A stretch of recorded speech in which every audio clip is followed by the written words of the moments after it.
Spiritual awakening के process में हम इतना ज़्यादा अकेले क्यों पड़ जाते हैं? ये जो पूरी अवेकनिंग की जो प्रोसेस है, ये एक अंतर यात्रा है। उस अंतर यात्रा में आप हमेशा अकेले ही रहोगे।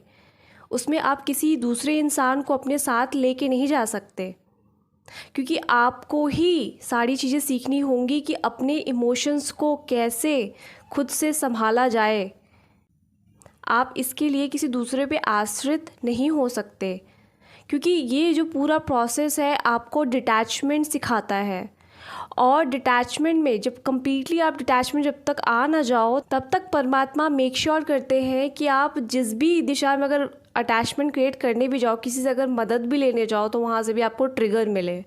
तो अगर आप कहीं कोशिश भी करोगे ना कि किसी से मैं मदद लूँ एकदम पर्सनल लेवल पे, तो वहाँ भी आपको ट्रिगर ही मिलेगा, क्योंकि अल्टीमेटली आपको अंदर जाना है, अपने अंदर झांकना है। ये पूरा प्रोसेस आपके अंदर क्या क्या चीज़ें पड़ी हुई हैं, उन सभी को आपको खुली आंखों से देखना होगा।